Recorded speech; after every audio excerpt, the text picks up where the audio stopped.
Hello, everybody, and welcome to this session of the Together for Learning Summit. Education Matters, Canadian Leadership to Improve Access and Quality. My name's Chris Dendies. I'm the Executive Director at Results Canada, a grassroots advocacy organization committed to building the political will to end extreme poverty. And before we begin, I'd like to pay respects to the Algonquin people who are the traditional guardians of the land where the Office of Results Canada is located in Ottawa. We're grateful to have the opportunity to be present in this unceded territory. And it also falls on me to provide some important housekeeping information. So a reminder that simultaneous interpretation is available in French, English, Spanish, Arabic, and ASL. Please keep the global chat open for this session as we'll be using it for the Q&A with each speaker. And when you pose a question, please share your name and your organizational affiliation if you have one. Let us know who you are, where you're writing from. And with that, let's start the session with a collective wish that the technology does not fail us. And we'll watch this short video on why education matters.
Every child, no matter where they live, deserves the chance to learn. That's a perfect exclamation point at the end of that video, and really the reason why we're all here today. So together, we're going to celebrate Canada's leadership on education to date and emphasize the need for that leadership to continue. The triple threats of COVID, conflict, and climate have really taken a toll. In hard and volatile settings, schools are too often, as the video articulated, the first things to close and the last things to reopen, and to literally caught in the crossfires, young people around the world are paying the price. But even in challenging times, there are examples of high impact programming and many, many people who are making a difference.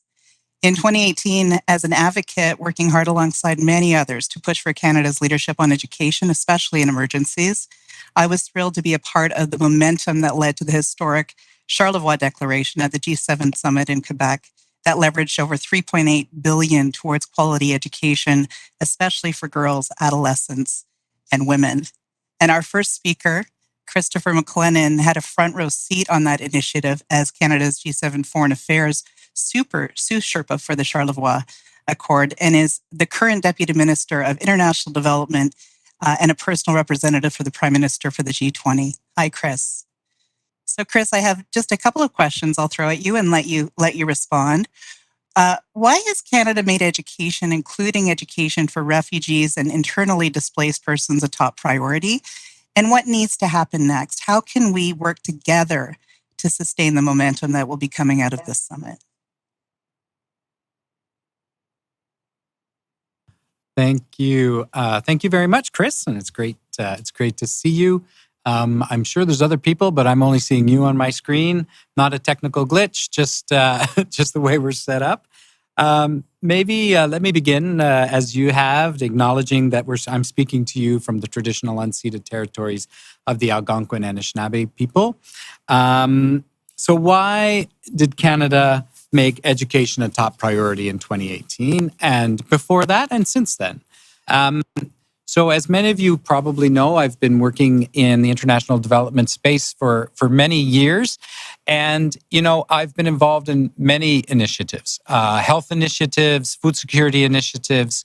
And you kind of, if you've worked in this space long enough, you kind of come to realize, well, there's no silver bullets. There's no silver bullets in development. It's a lot of hard work and being responsive to needs and moving forward.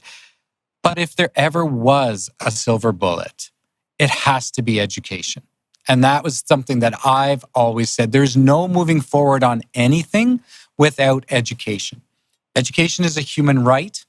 Education is essential to delivering on every single goal of the SDGs, not just those dedicated to education.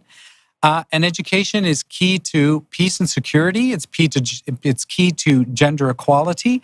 And it's key to economic potential and prosperity. So we are committed to leaving no one behind, as is the mantra of the SDGs. In 2018, I, of course, as Chris has mentioned, had the pleasure to work with many of you to table during Canada's G7 presidency the Charlevoix Declaration on Quality Education for Girls, Adolescent Girls, and Women in Developing Countries.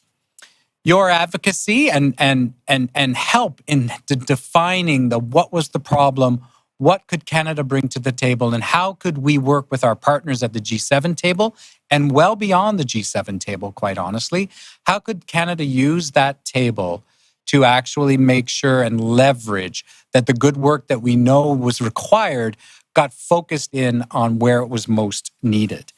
And of course, that meant you were instrumental in Canada's own contribution, not just to the $3.8 billion that Chris has mentioned, but also the Canadian contribution of an additional $400 million in education programming for girls in conflict-affected situations.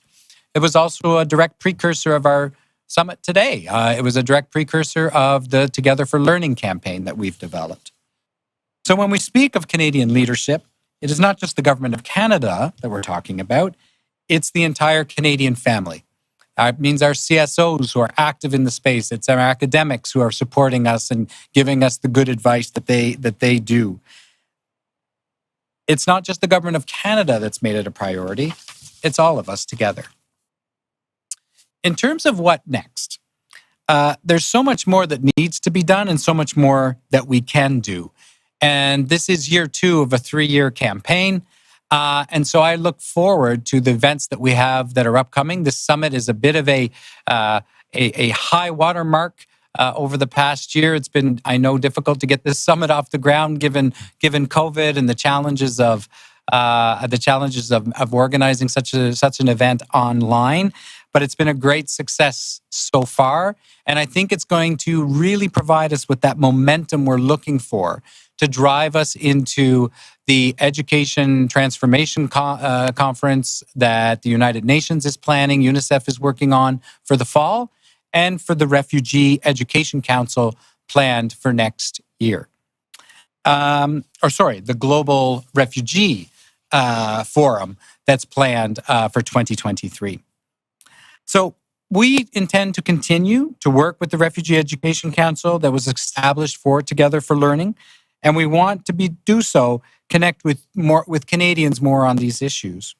We have a lot that we can do together, from discussions on innovative programming and where can we drive down to get greater results, to how do we improve on data and evidence, how do we support and in some cases convince national ministries of education to be inclusive, equitable, quality education for refugees.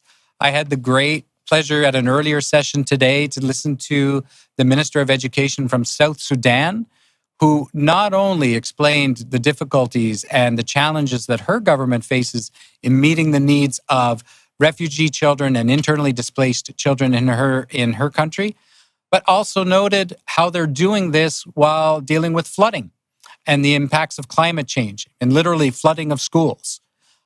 She noted the importance of gender equality. She noted the fact, for example, that for South Sudan, it's a priority for young girls to get an education, and that pregnant girls, there's a desire to have no stigmatization, and the goal is to get pregnant girls right back into school immediately. And so it was very inspiring to listen to her talk about how they're addressing the challenges in very real times. So in the near term, I know that my team is focused on bringing the outcomes, the lessons, and the leadership from today and tomorrow to the UN Conference Transforming Education Summit in September. And let's kind of work together as we look out to September and kind of build on the momentum that we can create here and take that spirit of Charlevoix into what will be the next big high water event on the calendar. So why don't I turn it back over to you, Chris? Thank you, Chris. Dual Chris in stereo.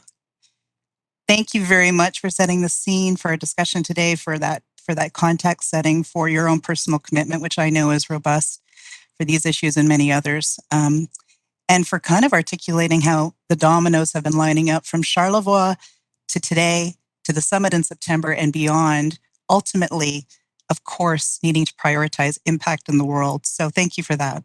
So now we're going to move on to our experts who will be shining a spotlight on Canadian-supported projects to illustrate why education matters. All of the organizations today, in addition to 20 others, including Results, are members of the Canadian International Education Policy Working Group. CIPWIG is a growing coalition of international development, humanitarian, and advocacy organizations working to support policies and programs to improve access to safe, inclusive, quality education for all children and youth. Our speakers today are from CIPWIG organizations, and they're going to each provide a high-level overview of Charlevoix-supported projects, mainly sharing the opportunity, any challenges that arose during programming, necessary innovations, and importantly, the impact. So it's therefore my great pleasure to introduce our first of those speakers, Sarah Moorcraft, who's the Senior Education Advisor from Save the Children Canada. Welcome, Sarah. Thank you so much, Chris.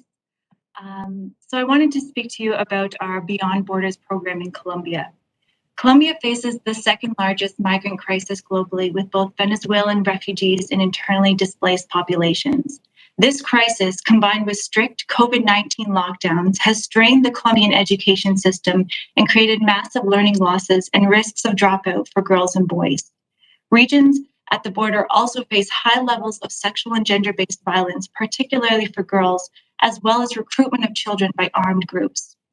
As of September 2021, there was just shy of 500,000 migrant children in the formal education system in Colombia.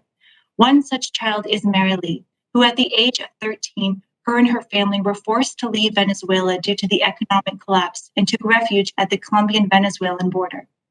When Marilee first arrived, she struggled in school. Her teachers were highly overloaded and unaccepting to Venezuelan children. As she explained, teachers did not want to accept me because they said Venezuelan children only delayed the learning of others. Teachers also lacked strategies to identify marginalized and crisis-affected girls and boys like Marilee and respond to their needs. With COVID and school closures, Marilee faced even further challenges with virtual classes. The only device she and her 3 sisters had to study from was their mother's old cell phone, where they took turns doing their homework every day. Save the Children's Beyond Borders project in Colombia, in partnership with Global Affairs Canada, was designed for and with girls like Marilee. Beyond Borders empowers girls affected by crisis at the border to realize their rights to safe, quality, and gender-responsive learning. We work with girls, their families, and communities to strengthen girls' access to education and positively transform harmful gender and social barriers. Marilee was introduced to the Beyond Borders project when she became a member of a girls' club and secured a tablet for her and her sisters to access virtual classes. She participated in a girl-led campaign, My Dreams Go With Me, for migrant girls to tell their stories. Such campaigns have been accompanied by family dialogues led by family, female and male community leaders who champion girls and migrant groups' access to education. This has worked to shift harmful norms around violence against women and girls, toxic masculinities, and negative stereotyping of migrants. Beyond Borders also partners with local organizations, schools, and government to create responsive, protective, and flexible learning environments using innovative approaches and technologies. This includes dedicated work to ensure schools are safe for girls and free from gender-based violence. One such approach is Save the Children's Catch-Up Clubs, which is a highly targeted, data-driven, and cost-effective intervention to accelerate learning and get millions of the most marginalized children back in school in the wake of COVID, conflict, climate, and other school disruptions. Two key components of Catch-Up Clubs are one, community-based remedial reading and math, which leverages Save the Children's evidence-based literacy and numeracy boost programs. With this, we use a simple learning assessment to ensure teachers are teaching girls and boys at the right learning level rather than their age. And secondly, we provide instructional support for local facilitators and teachers. We prioritize female facilitators and provide them with an app to deliver remedial reading and math lessons, monitor student attendance, and track student progress. We provide facilitators and teachers with professional development support to teach socio-emotional learning and peace building to children, as well as to safely identify vulnerable girls and boys, provide immediate emotional support, and refer children to specialized case management services when needed. I want to leave the final words to Marilee because I found her voice so incredibly powerful. Now I have the necessary tools to better attend my classes. I have the talent to speak in public and discovered that I want to continue being the voice of children.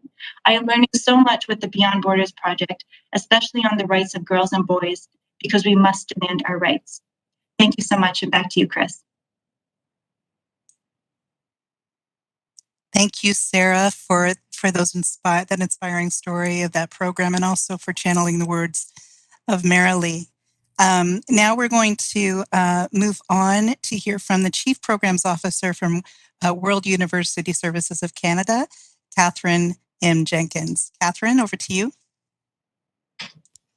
Thank you very much, Chris. I'm really happy to be here today to share a little bit with all of you about the LEAP project, which WUSC is delivering in Kenya. In Kenya, there are approximately 500,000 refugees being hosted, mainly from neighboring countries in East Africa, such as South Sudan, Somalia, and Ethiopia. Our project context is in Turkana County, which is in northern Kenya, and is one of the poorest counties in Kenya and is very vulnerable to climate change, particularly drought.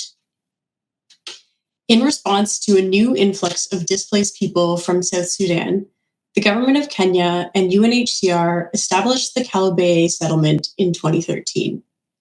Prior to this, refugees had been hosted primarily in camps like Kakuma. Camps offer limited opportunities for their residents to be mobile, to exchange and trade goods with host communities, and result in dependency on the aid system for essential needs. Settlements, in comparison, are designed to enable more interaction and trade between refugee and host communities and offer greater mobility and self-reliance for refugees. With the LEAP initiative, Global Affairs Canada and WUSC are working to support the decision of the government of Kenya to create the new settlement and to translate it into reality. The implication of the policy shift from camp to settlement for girls is that girls and their families can dream about a much wider set of options for their lives and livelihoods upon leaving school. In order to realize their dreams, girls must have access to quality education from primary to secondary and beyond to ensure that they're adequately prepared for the opportunities that await them. So the first cornerstone of our program is expanding the provision of secondary school and vocational training opportunities so that as girls progress through the education system, opportunities to further develop their knowledge, skills, and networks will be there for them. The second cornerstone of our program is supporting girls through learning and life transitions, specifically the transition back to school following COVID-related closures, the transition from primary to secondary, and from secondary to opportunities for continued learning, TVET, employment, or entrepreneurship. While all girls and women in Kalobeyei, Kakuma, and host communities could be considered marginalized, The most marginalized among them include unaccompanied minors, persons with disabilities, and female-headed households. We are focusing on these groups to ensure that no one is left behind. In order to support girls during these transitions, we're making a range of interventions in partnership with girls, teachers, families, and communities. Due to the rise of sexual and gender-based violence, early marriage, and adolescent pregnancy during the COVID-19 pandemic, we increased our focus on these issues to reduce their impact on girls' education. We gave cash transfers to the most marginalized girls and developed a program called Power to Girls, which combines girl-centered programming with a community-wide and school-wide social norms change process, all in the hopes of ensuring girls were supported and could return to school once schools reopened. At school, teachers and guidance counselors play such an important role in the quality of learning and support to girls. Through professional development for both of these groups, we are working with them to strengthen their digital skills, their use of gender-responsive pedagogy, and one-on-one psychosocial support that they provide to learners. Outside of school, we are working with the community to build a mentorship program so that girls who are keen to pursue an entrepreneurial path can be mentored by women in business from their community and build their networks. Also at the community level, we are partnering with refugee leaders and refugee-led organizations who are often overlooked as partners in development and humanitarian programming. For example, the Solidarity Initiative for Refugees is working with us to build a digital hub in Calawiae where girls can build their digital skills and pursue their entrepreneurial ideas. One thing I'm personally hoping we will see as a result of this program is the impact on the younger siblings and students in our context. As the girls we are working with make important learning and life transitions, they become role models for younger learners, in turn motivating them and their families to prioritize girls' education. So that's a little bit about our LEAD project in Kenya. I'll pass it back to you now, Chris. That was a terrific sort of articulation of what you're doing in Kenya. So thank you for that. So now moving on from Catherine, we're going to move to Tracy Evans. Tracy is the Director of Global Partnerships for Right to Play International. Over to you, Tracy. Thank you so much, Chris. I'm going to talk to you a little bit about a project called Together, which is a really fitting name given the summit that we're all attending today. This is a 5-year program funded by Global Affairs Canada, operating across the West Bank and Gaza in the Palestinian territories. And it's working in every single primary UNRWA-supported school to help address barriers faced by refugee Palestinians who are typically in grades 1 to 9, especially girls, supporting them to access quality, safe, and gender-responsive education. I think it goes without saying that the environment in which Together is programming can be really volatile and challenging. In the early years of the project, COVID-19 had substantive impacts on children's access to school, on parents' financial capacities, and of course, broader social norms and restrictions that children were facing, especially for girls.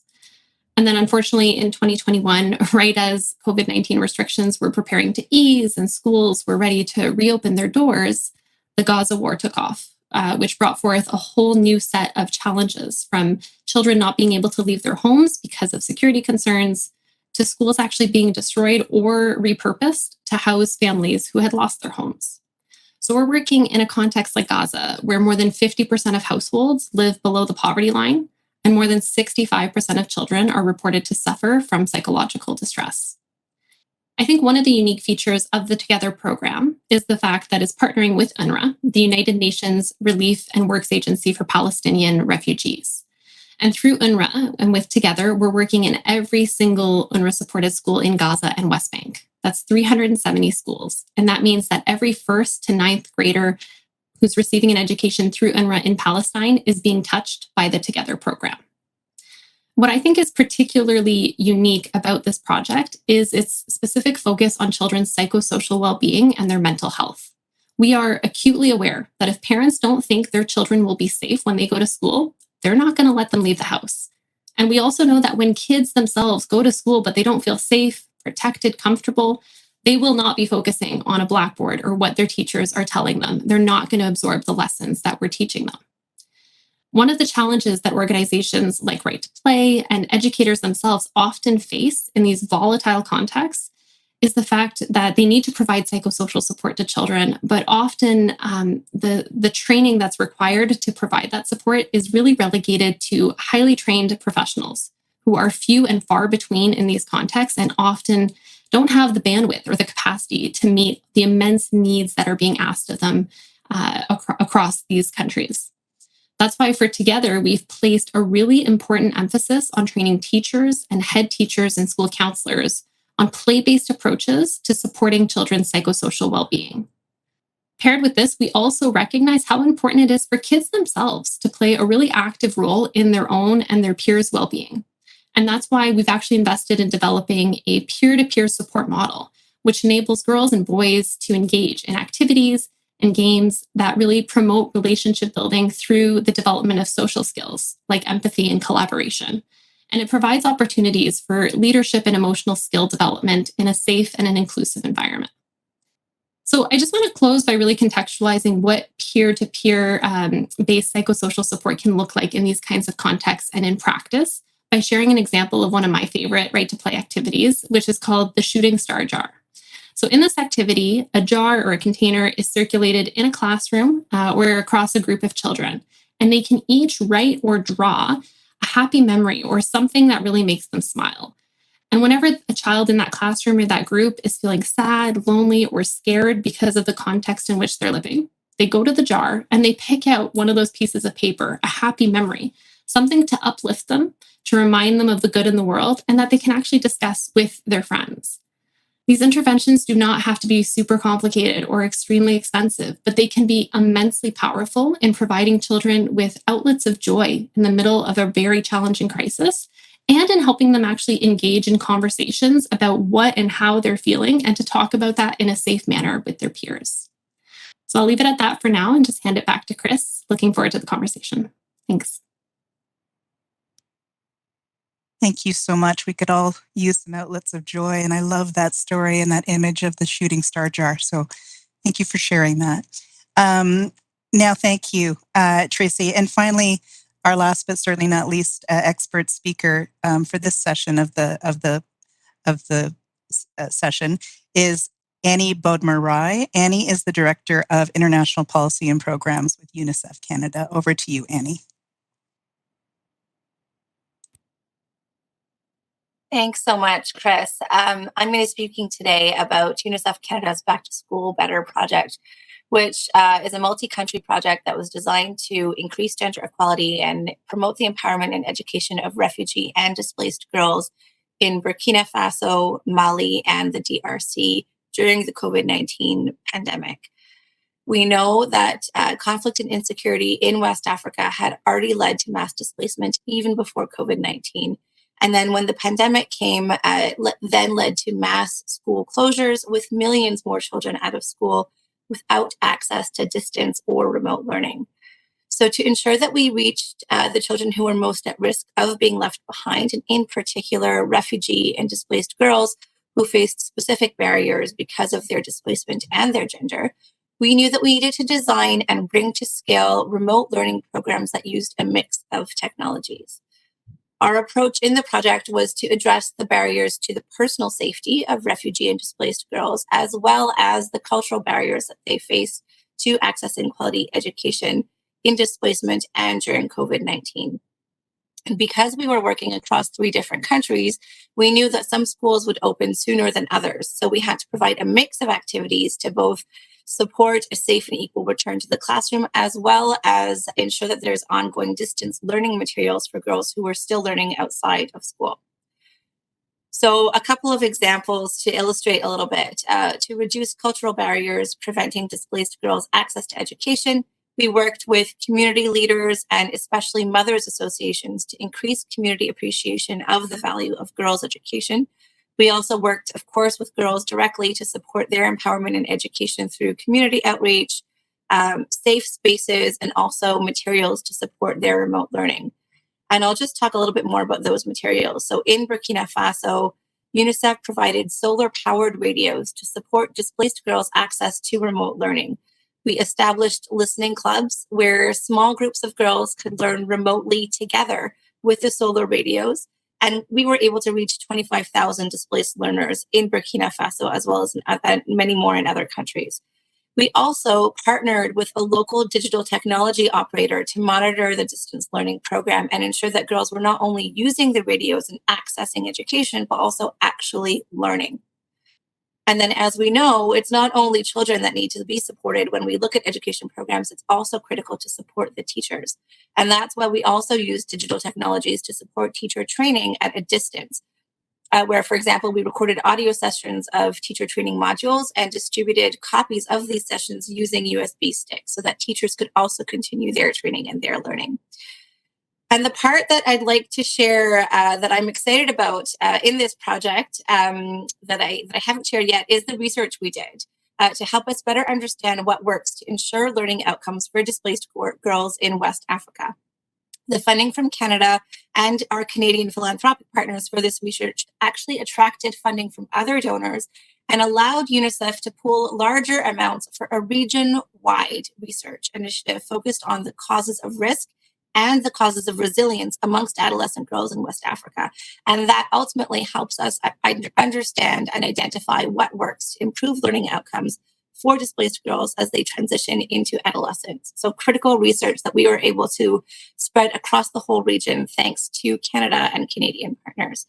I'd like to just finish quickly with something Fanta in Burkina Faso told my colleagues in the country after armed attacks on her village forced her to flee about why education matters to her. Fanta told us, schools allow us to learn, to grow, to build a conscience, to find a job, to be healthy, and to be useful to ourselves and those around us. So with those words in mind, I'll just say we are so proud of the Back to School Better project and the research, and we're grateful to the Government of Canada and our Canadian philanthropic partners for supporting the efforts to ensure that girls like Fanta and many, many more across the region have safe access to quality education, even when they do not have access to schools themselves. Thanks, and over back to you, Chris.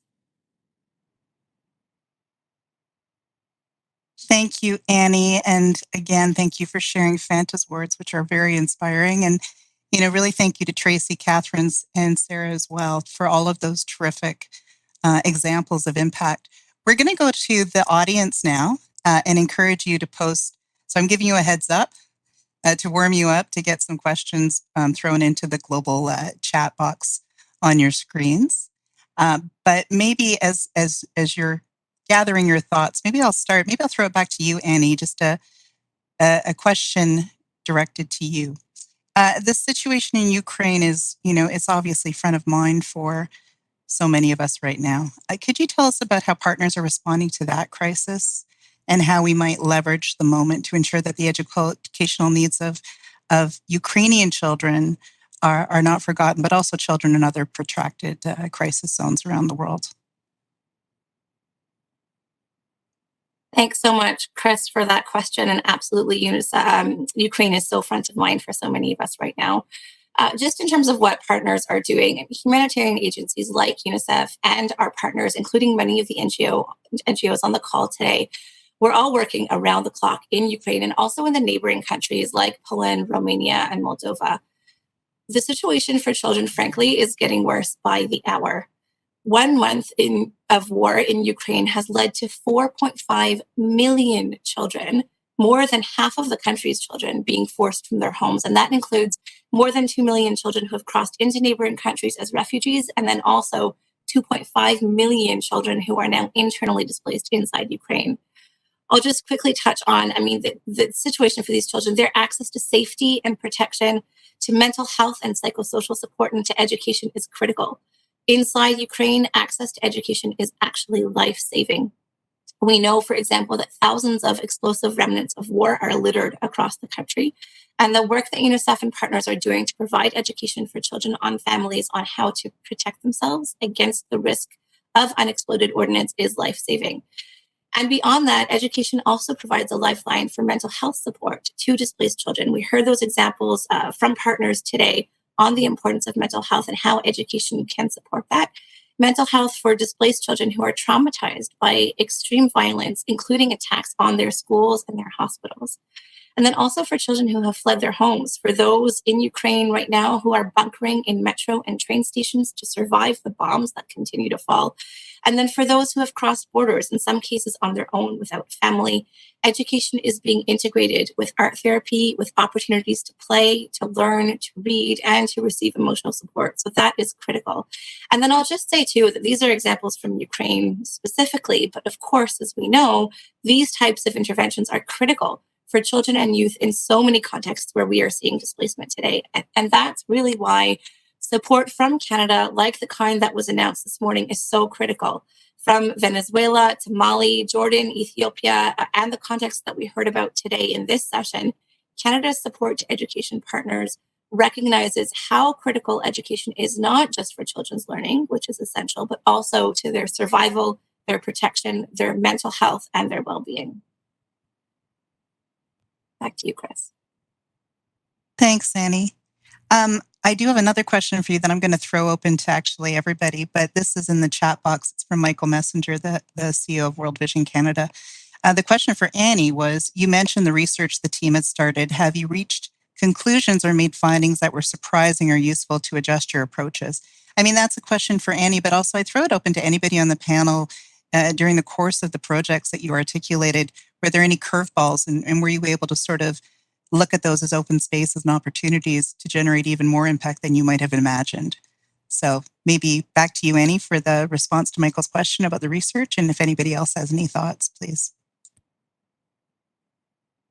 Sure. Thanks, Chris, and thanks, Michael, for the question. I mean, I think the first thing that was surprising, but in the best way, it was very exciting, was the fact that, you know, there was interest in this research beyond our Canadian donors, that, you know, we were able to get funding and actually widen the research to go beyond the initial countries that we were looking at through the Back to School Better project. So go beyond Burkina Faso, Mali, and the DRC to actually look across 10 different countries in the region. So I think that was the first thing that was, you know, the best kind of surprise, is when you can, you know, use the funding that you have to attract additional contributions and do work that is relevant across even more contexts, and you can take that to scale. In terms of the research findings themselves, you know, this does vary from country to country, looking across 10 different countries, but just a quick summary of some of the things that we found, specifically looking at adolescent girls in areas with large displacement populations compared to adolescent girls in areas with less displacement. And some of these were, you know, I would say a little bit to be expected. So, for example, the girls in areas with high displacement had lower school attendance and also lower primary grade attainment. They were also living in more rural regions. They also had poorer access to water and sanitation. And then critically too, that meant that they were spending more time getting water. And then they also had significantly higher prevalence of anemia, and significantly more of them were underweight compared to areas with less displacement.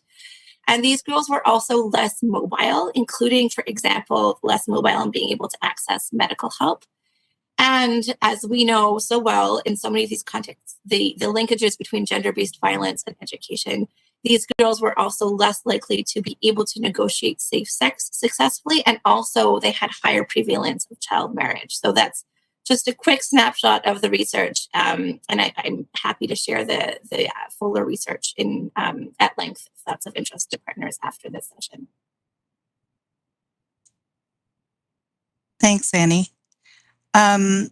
Maybe Tracy, the projects have managed to have impact in incredibly volatile contexts. Can you share a little bit about the strategies that you've used or would you suggest to ensure you can continue to reach children and families when the context changes rapidly and quickly as it does in these sort of settings?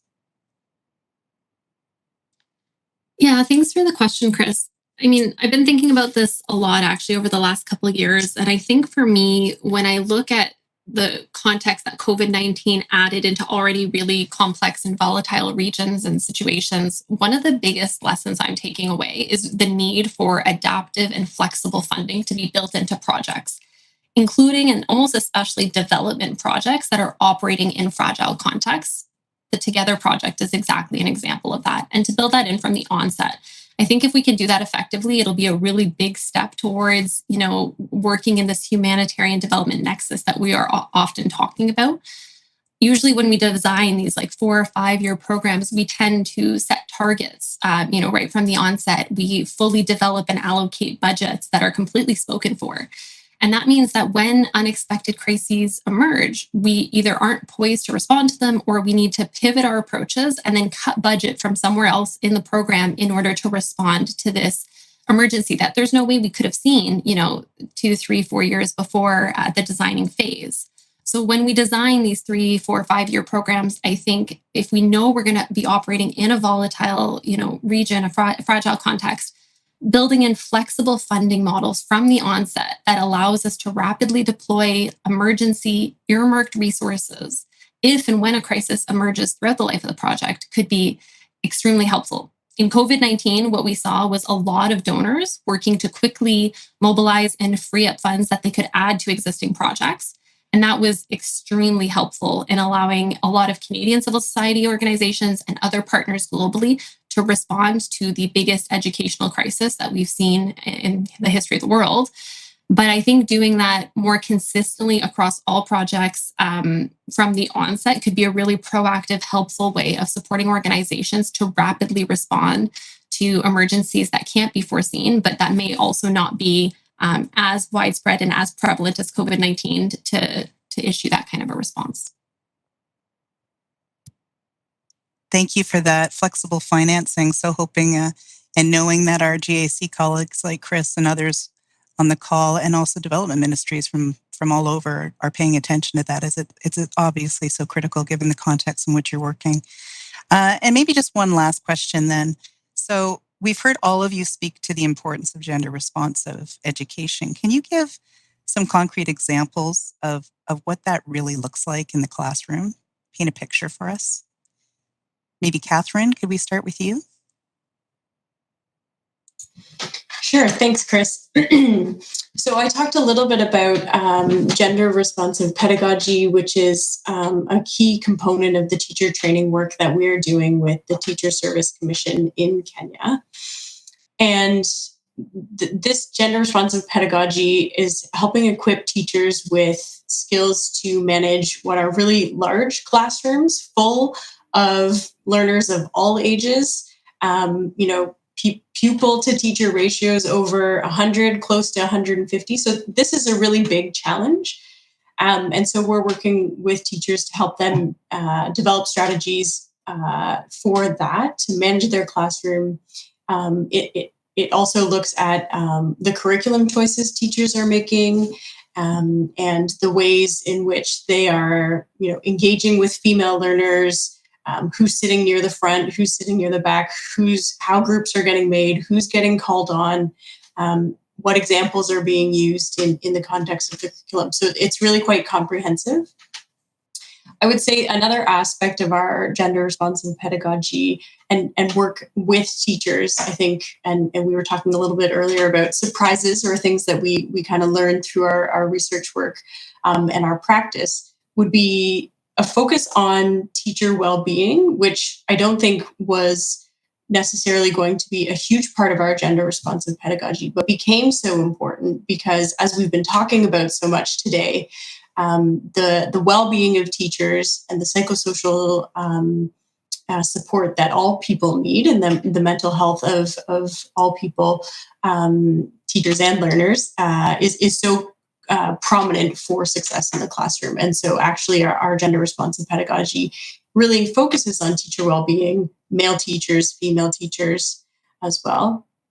And I would just add that teachers do interesting things to support each other. And so, one thing that we've seen in our context is they use WhatsApp as a network to share information, to share resources, lessons plans, and they've also even created networks to Canadian teachers, folks who have come to Canada through the WUSP program and become are actually studying education here in Canada. And so there's very powerful networks that are at play in terms how teachers support each other to be more gender responsive in their classroom.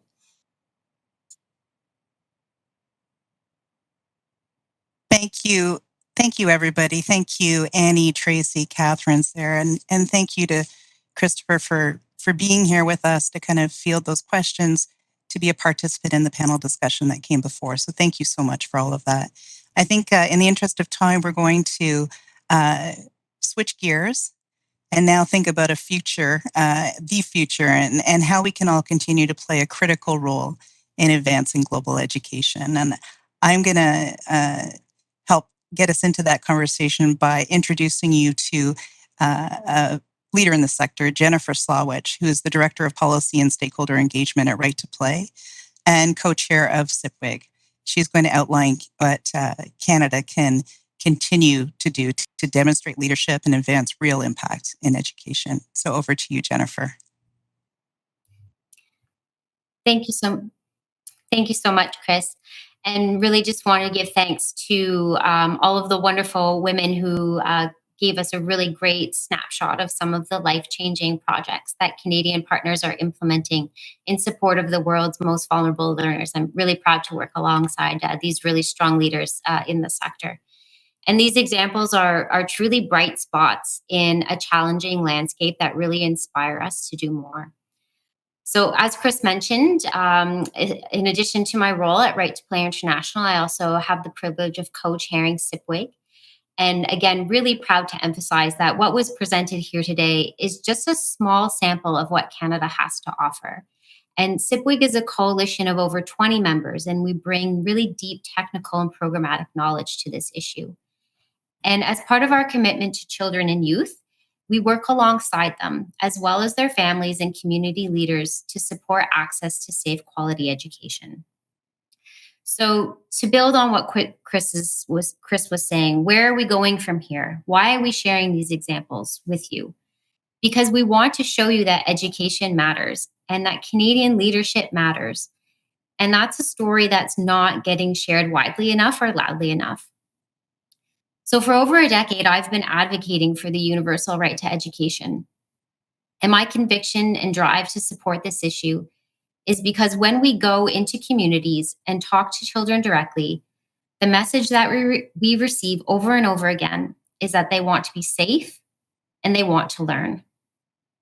And over the last 2 years, that message became really personal. In March 2020, my son, who had just turned 4, was sent home from preschool. And every day for the months that we endured that first lockdown, he asked me, "Mama, am I going to school today?" And that uncertainty that I felt in not knowing how to answer that question is an uncertainty that millions of parents and children themselves continue to face in even more dire situations. And this is what compels me to continue to fight for this issue. So we recognize that the challenges before us are unprecedented. No one actor can meet the needs alone, but it is our shared responsibility to work to accelerate progress and deepen our investments. So before we wrap up with a final call to action, I wanted to share a few ideas of where partners in attendance at this summit can focus their efforts. We hope that these recommendations can inform the outcomes of the summit and lead to further action. So first, we heard really clearly that we need to prioritize the most marginalized learners, including girls, refugee and displaced children, and children living with disabilities. And we need to commit to prioritizing education in the nexus, which means flexible and rapid humanitarian response efforts through to long-term development programming. Of course, we need to maintain a focus on the advancement of gender equality in and through education. We need to recommit to providing quality education at all levels, including pre-primary and primary, as the greatest return on investment in building the foundations for learning in life. We also heard very clearly that we need to elevate and take immediate action to address mental health and psychosocial well-being for all learners to address this urging and emerging unmet need. And we need to make clear commitments to expand equitable access to a range of remote learning options, including digital learning. And finally, we would be remiss as civil society to not speak to the issue of financing. Again, we know that no one donor or national government can address these challenges alone, but new and additional investments are needed to meet the growing demands. And we hope that the summit outcome document will signal a commitment to increase investments with clear targets and timelines. We know that Canada has a proven track record in mobilizing resources, as we saw in Charlevoix. We know we can do it again. Thanks again. Thanks for your time and attention. And back to you, Chris. Thank you, Jen, and thank you for literally bringing that home for us. So at this point, we've heard why education matters. We've been given a tour of some high impact programming. So what's next? I'm pleased right now to introduce Laraib Ashfaq. Laraib is a powerful advocate for youth engagement, works as a program coordinator for youth and newcomers, and is part of Results Canada's Advanced Advocacy Fellowship program. Laraib is joining us to speak to the power of citizen advocacy to support bold, ambitious global education goals. Over to you. Thank you, Chris. Hello, everyone. I want to thank all the incredible speakers for highlighting the important work to improve access and quality to education globally. I will be taking a personal approach in talking about why we as Canadians should care about global education. I approach this question personally as I believe most inspiration and passion stem from our personal experiences. I immigrated to Canada at a very young age, and I'm the first one in my family to pursue post-secondary education and get a degree from a university. My parents, grandparents didn't have access to higher education. I was lucky enough to live in Canada, a country where I could overcome that barrier by getting educated and paving the way for so many others in my family to pursue higher education. So my education journey inspires me to advocate for those not privileged to access good quality education. However, as we've heard, those living outside of Canada are not privileged the way we are. Many are displaced by war and environmental issues with no access to education. In countries where education is more privatized, many from lower socioeconomic status do not have access to good quality educations. As Canadians, we're lucky to have access to education and good quality education, but with that, I believe comes the passion and responsibility to make this reality for those who do not have it. So why should we care? Because someone at the same stage of their life as us do not have these opportunities. We all know the benefits of education and the difference it can make, not only in a person's life, but for generations to come. This is why we care and why we should all care. As I mentioned before, passion and inspirations come from personal experience. So I would ask everyone here to delve into your personal life, ask your families, your friends, and those you know about the importance of education in their life. And let us use that as an inspiration to advocate for equitable and quality of education globally in countries in which people are struggling, where our voices can make a difference. Canadian leadership on education has been really good, and we all celebrate that. However, with the evolving economic, environment, and political conditions of the world, we know we need to do more. With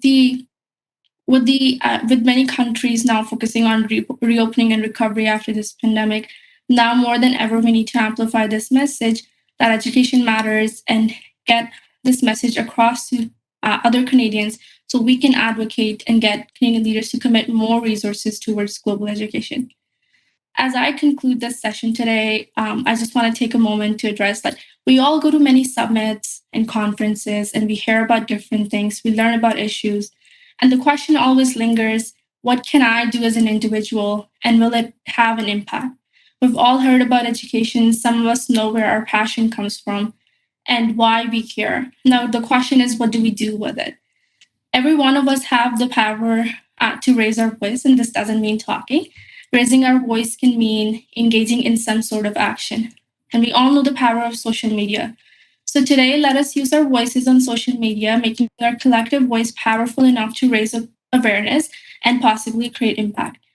There will be a tweet in the chat right now, and I will ask everyone present here to retweet that on Twitter. And when you're doing that, add why education matters to you. That is one way to act. And if you don't have Twitter, you can take it and post it on any social media platform. And once you're done, just let us know. What we have learned so much today, and we're taking a lot back from these sessions. And just like tweeting on Twitter is one way we take action today, I would encourage everyone here to continue taking actions. Our voices are powerful than we think, and collective voices can make an impact just like they have done. We have received, Canada has, given funding for global education, and we know we need to do more. So let us use this to raise that awareness and get Canadian leaders to commit more resources to global education. Thank you so much. Over to Chris. Thank you so much, Lareeb. Thank you to our speakers today. Thank you to everyone who made this summit happen and to make this session happen. And thank you for those of you who are joining us in the audience. I really hope that you will take Lareeb's words to heart and move from education in terms of this session to action in support of education by retweeting, or you can look at Results Canada as well for our Twitter feeds and whatnot to add your voice to the call to action. Just a closing thought, with more young people on the planet now than ever before, that's a powerful force. And, a reminder that education investments are not only critical to unlocking their individual potential, but also critical to unleashing a generation that will really be the designers of the better world that we know is possible. So with that, thank you. Join us in action, and thank you for being here.